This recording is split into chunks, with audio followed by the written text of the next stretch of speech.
Hello students, હું છું Savaliya sir અને મારી YouTube channel Savaliya sir chemistry ટ્રેનરમાં આપનું સ્વાગત છે। વિદ્યાર્થી મિત્રો, 12th સાયન્સ કેમિસ્ટ્રીનું ચેપ્ટર સવર્ગ સંયોજનો, જેના JEE નીટના કોન્સેપ્ટનો આ ટેબલ ટોપ લેક્ચર 2 છે। આ પહેલાંના એટલે કે ટેબલ ટોપ લેક્ચર 1 એટલે કે ફર્સ્ટ લેક્ચરની અંદર આપણે સવર્ગ સંયોજનો અને સવર્ગ રસાયણ, ક્ષાર પ્રકારના પદાર્થોનું વર્ગીકરણ, સંક્રાંતિ ધાતુ તત્વોની દ્વિતીયક સંયોજકતા અથવા તો સંક્રાંતિ ધાતુ તત્વોની સંયોજકતાના પ્રકાર વિશે અભ્યાસ કરેલો। આ ઉપરાંત દ્વિતીયક સંયોજકતાના ઉદ્ભવનો પણ અભ્યાસ આપણે TTL 1માં કરી ચૂક્યા છીએ।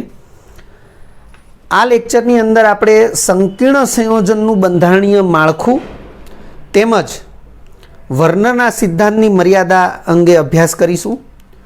વર્નરનો સિદ્ધાંત એ NCERT બોર્ડ લેવલે તમે ભણી ચૂક્યા છો। અહીં આપણે એની મર્યાદા વિશે અભ્યાસ કરીશું। તો શરૂ કરીએ। ટાઇટલ છે સંકીર્ણ સંયોજનનું બંધારણીય માળખું। તો મૂળભૂત રીતે અથવા તો પ્રાથમિક રીતે સંકીર્ણ સંયોજનનું બંધારણીય માળખું કેવું હોય એને લગતી ચર્ચા આ લેક્ચરની અંદર આપણે કરીશું। વિધાન લખ્યું છે, પ્રાથમિક રીતે કોઈપણ સંકીર્ણનું બંધારણીય માળખું બે ભાગનું બનેલું છે। પહેલો ભાગ છે સવર્ગ ક્ષેત્ર અને બીજો ભાગ છે આયનીય ક્ષેત્ર।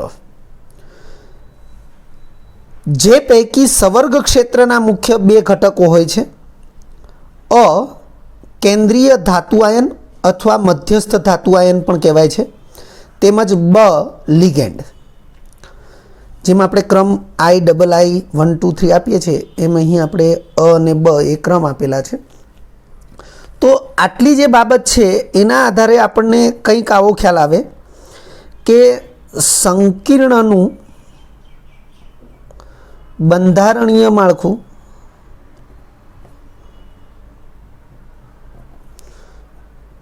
મુખ્ય ભાગ,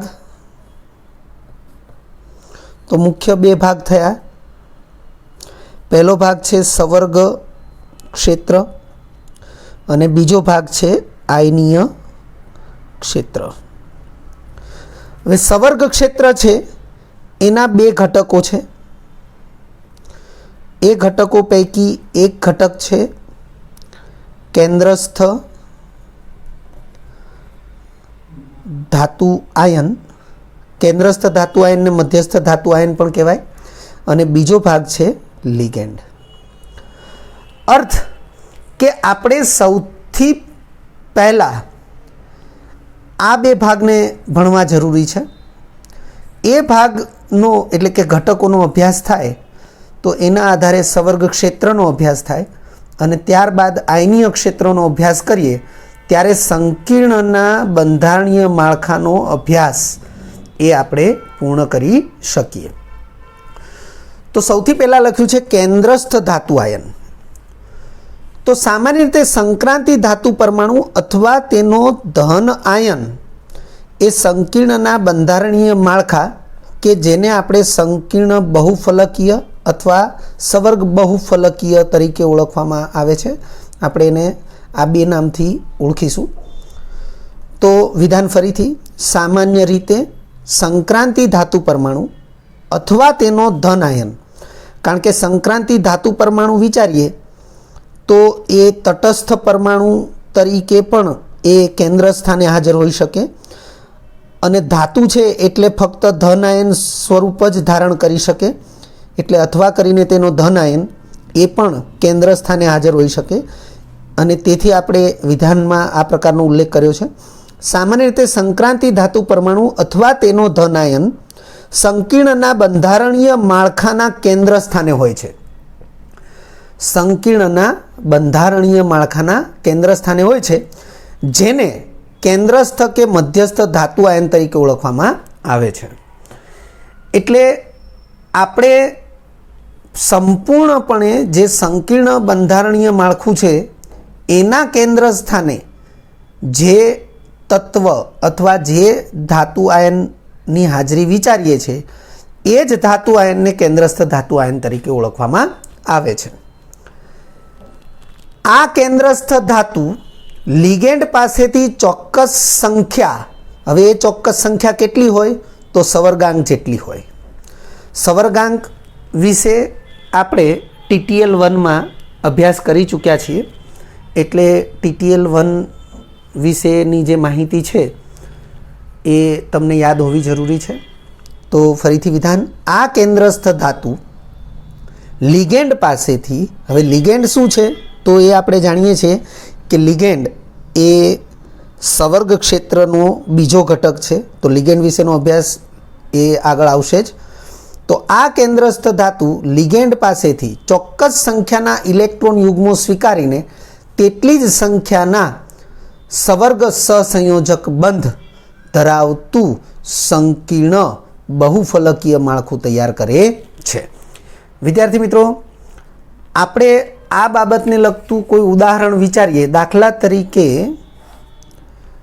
નિકલ છે એ સંક્રાંતિ ધાતુ છે અને Cn માઇનસ આયન, સાયનાઇડ આયન, ઋણ વીજભારિત આયન એ લિગેન્ડ તરીકે વર્તી શકે છે. આગળ આપણે અભ્યાસમાં જોઈશું.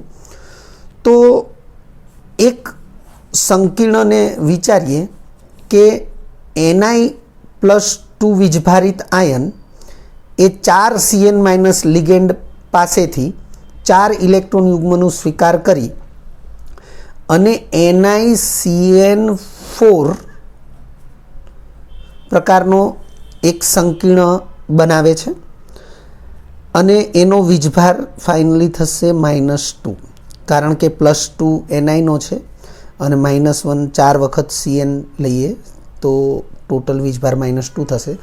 તો આ પ્રકારનું જે સંકીર્ણ ભાગ બન્યો, આપણે આગળ અભ્યાસમાં લઈશું કે આને જ આપણે સવર્ગ ક્ષેત્ર તરીકે પણ ઓળખીશું. તો આનું બંધારણ જે છે એમાં નિકલ પરમાણુની જે ખાલી કક્ષકો છે એ sp3 સંકરણ દર્શાવે છે અને તેથી આપણે આ પ્રકારે Ni+2 વીજભારિત આયન જે છે એને કેન્દ્ર સ્થાને દર્શાવીએ અને ચતુષ્ફલકીય રીતે 4 Cn માઇનસ લિગેન્ડ એ ઇલેક્ટ્રોન યુગ્મનું પ્રદાન કરીને આ પ્રકારે સંકીર્ણ આયન બનાવે છે. તો આપણે જે વ્યાખ્યા જોઈ કે સામાન્ય રીતે સંક્રાંતિ ધાતુ પરમાણુ અથવા તેનો ધન આયન, તો તમે જોઈ શકો છો નિકલનો ધન આયન એ સંકીર્ણના બંધારણીય માળખા કે જેને સંકીર્ણ બહુફલકીય અથવા સવર્ગ બહુફલકીય, જેમ કે આ ચતુષ્ફલકીય છે તો 4 ફલકથી બનેલું એટલે ચતુષ્ફલકીય, અને આ પ્રકારના અષ્ટફલકીય, ચતુષ્ફલકીય, ત્રિકોણીય, દ્વિપિરામિડ, આવા જેટલા પ્રકારના પણ સંકીર્ણના ભૌમિતિક બંધારણો અથવા ભૌમિતિક આકાર શક્ય છે એ બધા માટે એક સામાન્ય નામ છે સવર્ગ બહુફલકીય અથવા સંકીર્ણ બહુફલકીય. તો એના કેન્દ્ર સ્થાને આ સંક્રાંતિ ધાતુ પરમાણુ અથવા ધાતુ આયન હાજર છે અને તેથી તેને કેન્દ્રસ્થ ધાતુ આયન તરીકે ઓળખવામાં આવે છે. અને ત્યારબાદ આ લખ્યું છે કે આ કેન્દ્રસ્થ ધાતુ લિગેન્ડ પાસેથી ચોક્કસ સંખ્યાના ઇલેક્ટ્રોન યુગ્મો સ્વીકારીને તેટલી જ સંખ્યાના સવર્ગ સહસંયોજક બંધ ધરાવતું સંકીર્ણ બહુફલકીય માળખું તૈયાર કરે છે. જેમ કે Ni+2 આયન છે એ sp3 સંકરણને લીધે 4 સંકૃત એટલે કે ખાલી કક્ષકો ધરાવે છે અને 4 ખાલી કક્ષકોની સંખ્યા એટલે એનો સવર્ગાંક કહેવાય. એટલે સવર્ગાંક જેટલી સંખ્યાના ઇલેક્ટ્રોન યુગ્મ સ્વીકારી અને તેટલા જ સવર્ગ સહસંયોજક બંધ ધરાવતું એ સંકીર્ણ બંધારણ એ બનાવે છે. ત્યારબાદ લખ્યું છે કેન્દ્રસ્થ ધાતુ ઇલેક્ટ્રોન યુગ્મ સ્વીકારનાર હોવાથી તે લુઈસ એસિડ સ્વભાવ ધરાવે છે તેમ કહેવાય. વિદ્યાર્થી મિત્રો, લુઈસ એસિડ, લુઈસ બેઝ વિશેની સમજૂતી એ 11 સાયન્સની અંદર સંતુલન ચેપ્ટર એની અંદર પણ આવેલી છે. તો ત્યાંથી આપણને સ્પષ્ટતા છે જ કે પ્રક્રિયા દરમિયાન ઇલેક્ટ્રોન યુગ્મનો સ્વીકાર કરે તે લુઈસ એસિડ છે અને પ્રક્રિયા દરમિયાન ઇલેક્ટ્રોન યુગ્મનું પ્રદાન કરે તે લુઈસ બેઝ છે. તો અહીં જે સંકીર્ણ બને છે એ સંકીર્ણમાં CN- આયનો લિગેન્ડ છે જે ઇલેક્ટ્રોન યુગ્મનું પ્રદાન કરે છે, પરંતુ Ni2+ આયન એ ઇલેક્ટ્રોન યુગ્મનો સ્વીકાર કરે છે. તેથી કેન્દ્રસ્થ ધાતુ આયન અથવા કેન્દ્રસ્થ ધાતુ પરમાણુ એ લુઈસ એસિડ સ્વભાવ ધરાવે છે તેમ કહેવાય, અને લિગેન્ડ એ ઇલેક્ટ્રોન યુગ્મનું પ્રદાન કરતા હોવાથી એ લુઈસ બેઝ સ્વભાવ ધરાવે છે તેમ કહેવાય. તો લિગેન્ડના અભ્યાસમાં આપણે એ બાબતની સ્પષ્ટતા જોઈશું. હવે પછીનું ટાઇટલ છે લિગેન્ડ. તો લખ્યું છે સંકીર્ણના સવર્ગ ક્ષેત્રમાં. આ સવર્ગ ક્ષેત્ર એટલે ચોરસ કૌંસની અંદર જે બતાવ્યું છે એ સવર્ગ ક્ષેત્ર છે. એટલે સવર્ગ ક્ષેત્ર વિશેનો અભ્યાસ એ આપણે આ જ લેક્ચરની અંદર આગળ કરવાના જ છીએ, કારણ કે આપણે હમણાં સમજાવ્યું કે સૌથી પહેલાં આપણે કેન્દ્રસ્થ ધાતુ આયન અને લિગેન્ડ વિશે અભ્યાસ કરીએ તો આપણને સવર્ગ ક્ષેત્ર વિશે સમજૂતી મળે. એટલે આના અભ્યાસમાં સવર્ગ ક્ષેત્રનો ઉલ્લેખ છે, તો એ સવર્ગ ક્ષેત્ર વિશેનો અભ્યાસ એ આ લેક્ચરમાં આગળ આવશે જ. અને સવર્ગ ક્ષેત્ર અને આયનીય ક્ષેત્ર એ બંનેનો અભ્યાસ કરીએ તો સંકીર્ણના બંધારણીય માળખા વિશેનો અભ્યાસ પૂર્ણ થશે. તો લિગેન્ડની જે સમજૂતી છે એમાં વિધાન આ પ્રકારનું છે કે સંકીર્ણના સવર્ગ ક્ષેત્રમાં, એટલે આ ચોરસ કૌંસમાં જે આવ્યું એ સંકીર્ણનું સવર્ગ ક્ષેત્ર છે. તો સંકીર્ણના સવર્ગ ક્ષેત્રમાં કેન્દ્રસ્થ ધાતુની દ્વિતીયક સંયોજકતા, કેન્દ્રસ્થ ધાતુની દ્વિતીયક સંયોજકતા એટલે સંકૃત કક્ષકોની સંખ્યા. સંકૃત કક્ષકોની સંખ્યા એટલે સવર્ગાંક. એટલે આ બાબતની સ્પષ્ટતા પણ આપણે TTL1 એમાં કરી ચૂક્યા છીએ. તો ફરીથી વિધાન, સંકીર્ણના સવર્ગ ક્ષેત્રમાં કેન્દ્રસ્થ ધાતુની દ્વિતીયક સંયોજકતા સાથે ઇલેક્ટ્રોન યુગ્મના પ્રદાન દ્વારા સવર્ગ સહસંયોજક બંધથી જોડાતા ઋણ આયનને અથવા તટસ્થ અણુને લિગેન્ડ કહે છે. જેમ કે આપણે અહીં જોઈ ચૂક્યા છીએ કે NiCN4 ચોરસ કૌંસની બહાર -2 વીજભાર, જેમાં CN- આયન લિગેન્ડ છે, Ni2+ આયન કેન્દ્રીય અથવા કેન્દ્રસ્થ ધાતુ આયન છે. હવે કેન્દ્રસ્થ ધાતુ આયન Ni2+ છે એ sp3 સંકરણ ધરાવે છે, અને sp3 સંકૃત કક્ષકોની સંખ્યા 4 હોય છે. એટલે Ni2+ ધાતુ આયનનો સવર્ગાંક 4 છે, એની દ્વિતીયક સંયોજકતા 4 છે, અને 4 દ્વિતીયક સંયોજકતા હોવાથી 4 CN- આયન એક ઇલેક્ટ્રોન યુગ્મનું પ્રદાન કરી અને તેની સાથે સવર્ગ સહસંયોજક બંધથી જોડાય છે, અને તેથી આ 4 CN- આયન એને લિગેન્ડ તરીકે ઓળખવામાં આવે છે. અપવાદ તરીકે હવે જો અહીં આપણે સ્પષ્ટતા કરી છે કે સવર્ગ સહસંયોજક બંધથી ઋણ આયન અથવા તટસ્થ અણુ જોડાઈ શકે છે. હવે આમ તો લિગેન્ડ તરીકે જે ઋણ આયનો અને તટસ્થ અણુઓ જોડાય છે એ ખૂબ સામાન્ય બાબત છે, પરંતુ અપવાદ તરીકે ધન આયનો પણ એ લિગેન્ડ તરીકે જોડાય છે. તો એમાં અહીંયા આપણે ઉદાહરણ સહિત ઉલ્લેખ કર્યો છે. NO+ એટલે નાઇટ્રોસોનિયમ આયન કહેવાય, NO2+ એને નાઇટ્રોનિયમ આયન કહેવાય. તો આવા ધન આયનો છે એ પણ લિગેન્ડ તરીકે વર્તે છે, એ સ્પષ્ટતા આપણે અહીં કરીએ છીએ. લખ્યું છે લિગેન્ડ ઇલેક્ટ્રોન યુગ્મનું પ્રદાન કરતો હોવાથી તે લુઈસ બેઝ તરીકે વર્તે છે. એ બાબત પણ આપણે અહીંયા જોઈ ચૂક્યા છીએ કે Ni+ એ લુઈસ એસિડ તરીકે વર્તશે, અને લિગેન્ડ છે એ ઇલેક્ટ્રોન યુગ્મનું પ્રદાન કરે છે એટલે તે લુઈસ બેઝ તરીકે વર્તશે. ત્યાર પછી છે સવર્ગ ક્ષેત્ર. વિદ્યાર્થી મિત્રો, આપણે કેન્દ્રસ્થ ધાતુ આયન અને લિગેન્ડ એના અભ્યાસને જોઈ ચૂક્યા છીએ, અને હવે બંનેના આધારે આપણે સવર્ગ ક્ષેત્ર વિશે જાણી લઈએ.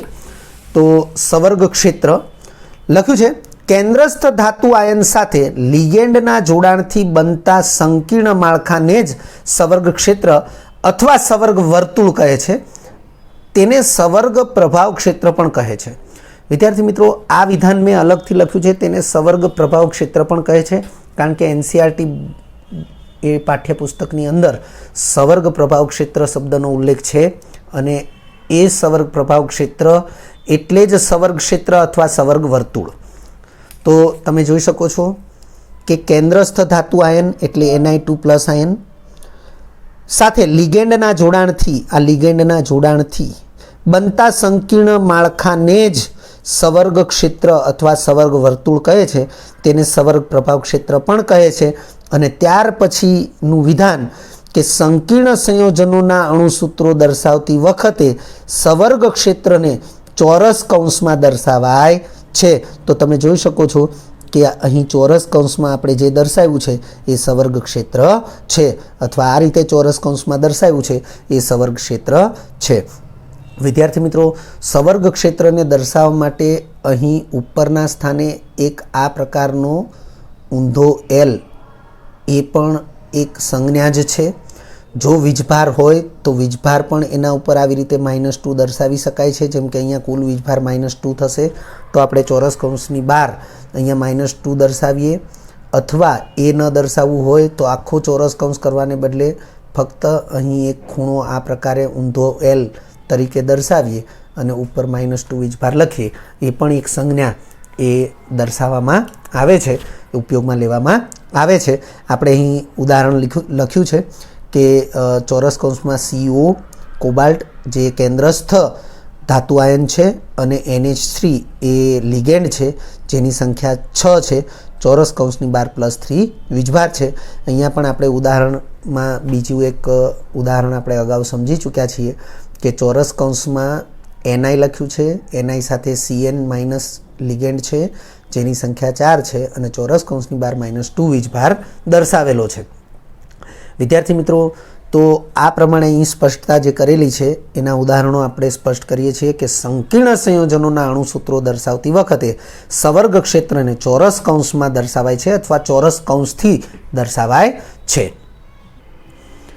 આમ સવર્ગ ક્ષેત્રમાં એટલે કે ચોરસ કૌંસમાં, સવર્ગ ક્ષેત્ર જેને આપણે સવર્ગ પ્રભાવ ક્ષેત્ર પણ કહીએ છીએ, તો આમ સવર્ગ ક્ષેત્રમાં એટલે કે ચોરસ કૌંસમાં પ્રથમ સ્થાને સંક્રાંતિ ધાતુ જે આયન કે પરમાણુ તરીકે હોય છે, પરંતુ ચોરસ કૌંસમાં સંક્રાંતિ ધાતુ પરમાણુ કે ધાતુ આયન ઉપર કોઈ વીજભાર દર્શાવાતો નથી. તો સંક્રાંતિ ધાતુ જ્યારે પછીના સ્થાને લિગેન્ડ દર્શાવાય છે. આથી સવર્ગ ક્ષેત્ર અથવા સંકીર્ણ ભાગની સામાન્ય સંજ્ઞા ચોરસ કૌંસમાં M, પહેલું લખ્યું છે M, M કહેતા મેટલ એ સંક્રાંતિ ધાતુની સંજ્ઞા છે. ત્યાર પછીના સ્થાને લિગેન્ડ, તો L લિગેન્ડની સંજ્ઞા છે, L, અને બાજુમાં N છે એ લિગેન્ડની સંખ્યા છે. અને ચોરસ કૌંસની બહાર આપણે + કરીને સ્મોલ m લખ્યો છે જે તેનો વીજભાર છે. એટલે અહીં સ્પષ્ટતા કરી દીધી છે. M બરાબર કેન્દ્રસ્થ ધાતુ આયન અથવા ધાતુ પરમાણુ. કેન્દ્રસ્થ ધાતુ પરમાણુ કે ધાતુ આયન હોય પરંતુ ચોરસ કૌંસની અંદર એનો વીજભાર દર્શાવાતો નથી એવી સ્પષ્ટતા આપણે કરી. દાખલા તરીકે તમે જોઈ શકો છો કે અહીંયા Ni નિકલ એનો વીજભાર +2 છે અને 4 Cn- લિગેન્ડ પાસેથી ઇલેક્ટ્રોન યુગ્મ સ્વીકારી અને એ સંકીર્ણ ભાગ બનાવે છે. તો ચોરસ કૌંસની અંદર આપણે નિકલ ઉપર કોઈ વીજભાર દર્શાવતા નથી, Cn ઉપર પણ માઇનસ વીજભાર દર્શાવતા નથી, પરંતુ પરિણામી વીજભાર છે એ ચોરસ કૌંસની બહાર દર્શાવીએ છીએ. અને લિગેન્ડની સંખ્યા એ આપણે આ પ્રમાણે દર્શાવેલી છે. તો એના આધારે આપણે આ પ્રકારની સ્પષ્ટતા અહીં કરેલી છે. M કેન્દ્રસ્થ ધાતુ અથવા ધાતુ પરમાણુ ધાતુ આયન, L લિગેન્ડ છે, સ્મોલ n એ લિગેન્ડની સંખ્યા છે. વિદ્યાર્થી મિત્રો, લિગેન્ડની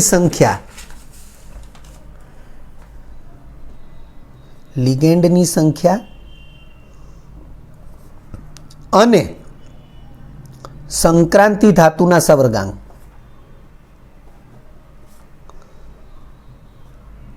આ બે બાબતોને આપણે અલગ સમજવી જરૂરી છે. કારણ કે લિગેન્ડના વિવિધ પ્રકાર છે. એકદંતી લિગેન્ડ, દ્વિદંતી લિગેન્ડ, ત્રિદંતી લિગેન્ડ. તો એવા જે પ્રકાર છે એ પ્રકારને આપણે ધ્યાનમાં લેવા જરૂરી છે. ધારો કે એકદંતી લિગેન્ડ લઈ લઈએ.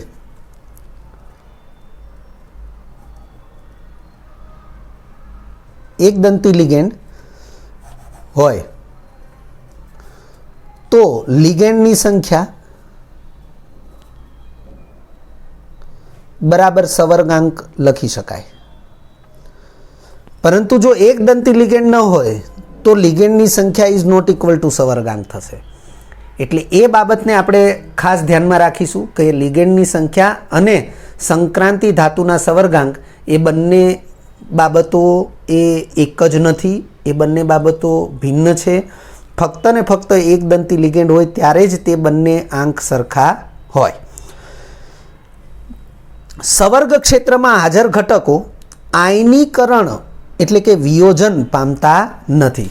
સવર્ગ ક્ષેત્રમાં હાજર ઘટકો, દાખલા તરીકે વિદ્યાર્થી મિત્રો, આપણે કોઈ પદાર્થને વિચારીએ, જેમ કે આ NiCN4 ચોરસ કૌંસની બહાર 2- છે, પરંતુ આનો ધન વીજભાર ધારો કે Na2 લઈ લઈએ તો એક આખો પદાર્થ Na2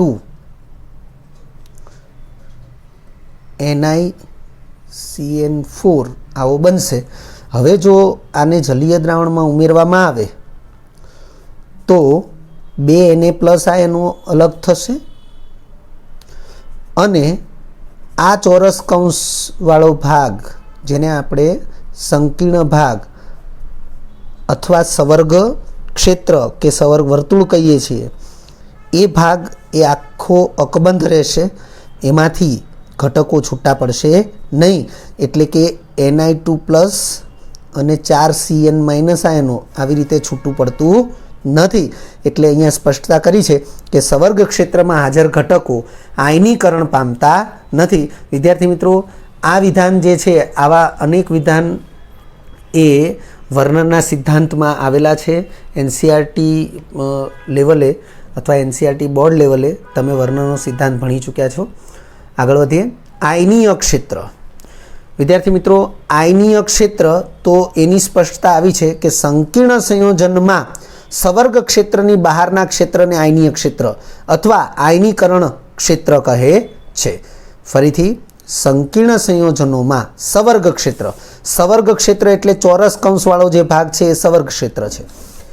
તો સવર્ગ ક્ષેત્રની બહારના ક્ષેત્રને, તો સવર્ગ ક્ષેત્રની બહારનું ક્ષેત્ર એટલે જ્યાં Na+ જોડાયેલા છે એ બહારનું ક્ષેત્ર થયું. તો બહારના ક્ષેત્રને આયનીય ક્ષેત્ર અથવા આયનીકરણ ક્ષેત્ર કહે છે. આયનીય ક્ષેત્ર અથવા આયનીકરણ ક્ષેત્રમાં સવર્ગ ક્ષેત્ર સાથે જોડાયેલા ઘટક આયનોનું આયનીકરણ થાય છે. તો તમે જોઈ શકો છો, આ સવર્ગ ક્ષેત્ર છે. Na+ આયનો એ સવર્ગ ક્ષેત્ર સાથે જે વિસ્તારમાં જોડાયેલા છે એને આપણે આયનીકરણ ક્ષેત્ર કહીએ છીએ. એટલે આ સ્પષ્ટતા કરેલી છે કે આયનીકરણ ક્ષેત્રમાં સવર્ગ ક્ષેત્ર સાથે જે આયનો જોડાયેલા છે તે આયનો આયનીકરણ પામે છે. એટલે કે સવર્ગ ક્ષેત્રથી એ વિયોજિત થઈ શકે છે. એટલે લખ્યું છે કે આયનીકરણ ક્ષેત્રમાં સવર્ગ ક્ષેત્ર સાથે જોડાયેલા ઘટક આયનોનું આયનીકરણ થાય છે. જેમ કે આપણે એક ઉદાહરણ અહીંયા દર્શાવેલું છે કે CONH3 6 ચોરસ કૌંસ એ સવર્ગ ક્ષેત્ર છે અને Cl3 એટલે કે Cl3, તો આ Cl- આયનો એ ચોરસ કૌંસ સાથે એટલે કે સવર્ગ ક્ષેત્ર સાથે એ જ્યાંથી જોડાયેલા છે એ ચોરસ કૌંસની બહારનો વિસ્તાર છે, જેને આપણે આયનીય ક્ષેત્ર અથવા આયનીકરણ ક્ષેત્ર કહીશું. એટલે આયનીકરણ ક્ષેત્રમાં જે આ ઋણ આયનો જોડાયેલા છે એ જલીય દ્રાવણમાં વિયોજિત થઈ શકે છે, એટલે કે ચોરસ કૌંસથી અલગ થઈ શકે છે.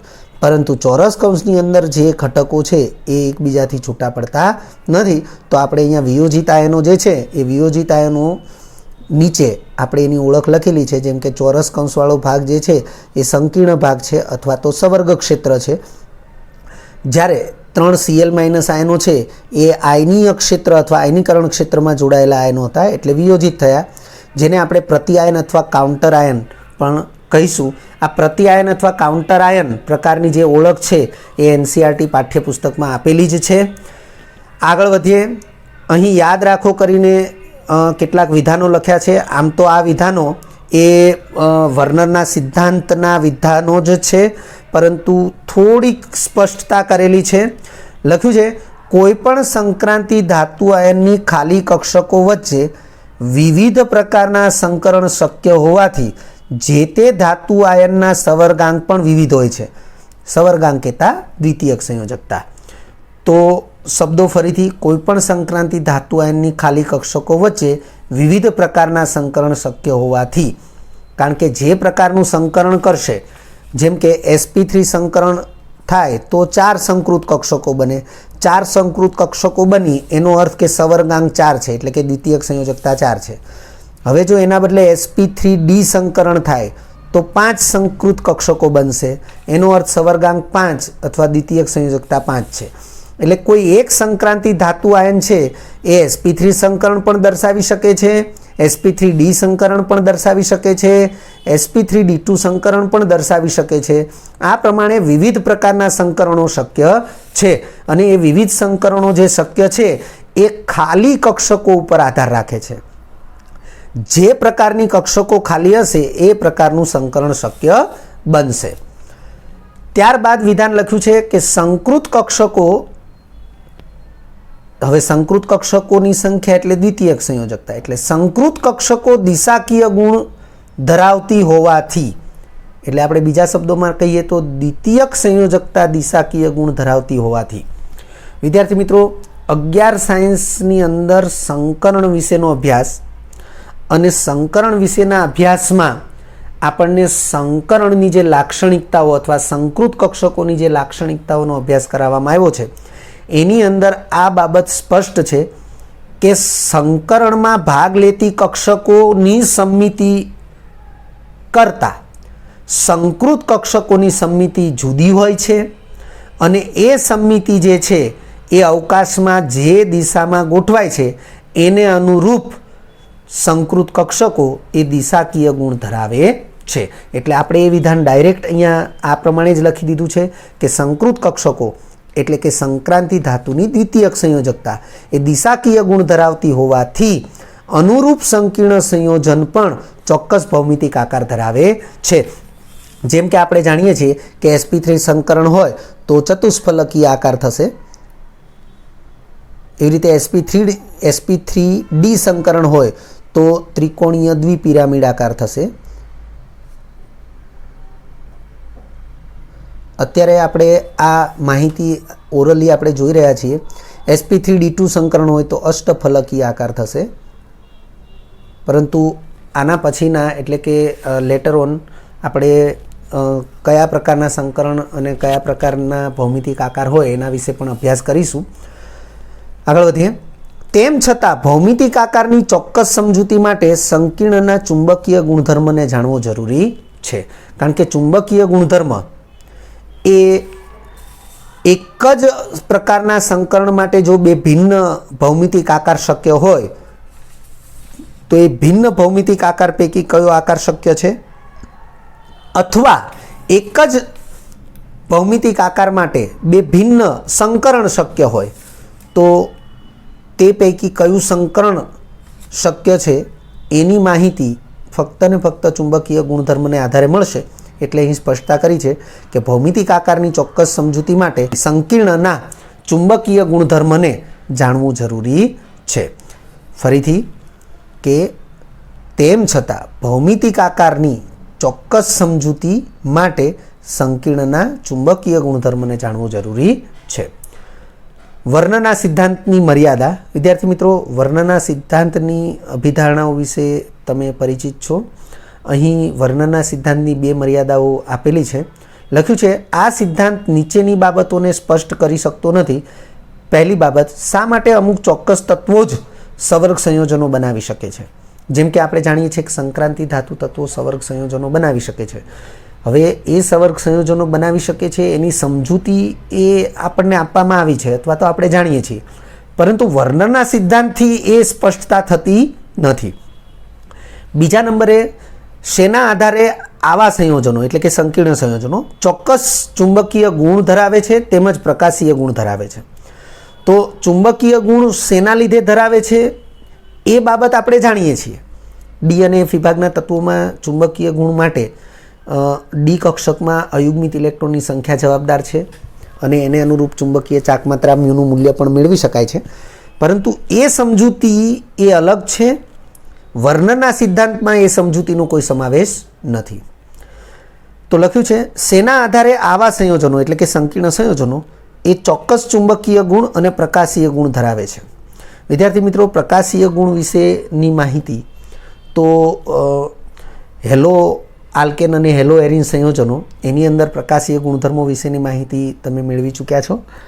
આ ઉપરાંત આ ચેપ્ટરની અંદર પણ સંકીર્ણ સંયોજનોના સમઘટકો અથવા સંકીર્ણ સંયોજનોમાં સમઘટકતાના ગુણધર્મ વિશેની જે માહિતી છે એમાં પ્રકાશીય સમઘટકતા વિશેનો અભ્યાસ છે.